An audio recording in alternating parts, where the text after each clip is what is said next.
my big project for this week is to finish the ceiling, and I'm going to do it in plywood. I'm going to get some lightweight plywood, maybe 3/8, quarter inch, something, and just sheet the interior of the cabin. So I got to put a vapor barrier down. I already have the insulation put in it. I've had that up for a couple of years now, and so I'm going to put my big goal for this week is to put the ceiling in. So I really want to seal this thing off for the winter. And obviously we know that it fared pretty well in the roughest winter they've had up here in like 25 years in the Northwest. Actually, that was just kind of everywhere. You know, even in Oregon, we had a nasty winter, ice and snow and everything. So it did really well in that. Now I want to just box it in. I want to get, the insulation, all set up. I want to have it to where there's no vent, because there's basically the soffit vents, and then there's the ridge vent.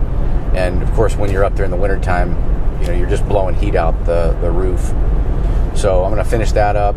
So part of the reason for sealing that off is that to keep the bugs out. The reality is the vents up there, the little soffit vents and bird blockers and everything, don't keep out the really tiny bugs. So just having that sheeting and vapor barrier in there is going to help a lot with that.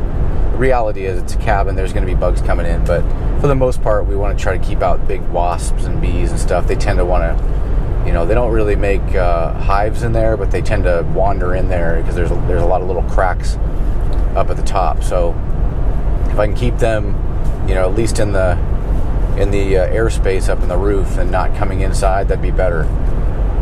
But I've decided to go with plywood, at least for now. Maybe I'll change my mind in a couple of days, but I'm going to try to do plywood. A lot of modern cabins do that nowadays, and I think it's a good option, because if I have problems or I want to go in and service something, or I have mold issues or whatever I want to deal with, I could theoretically unscrew them and just take a look inside there. Or if I want to add wiring or whatever up in the loft area, I can just unscrew a panel and stick it up. So I'm going to probably put some eventually, probably not this year.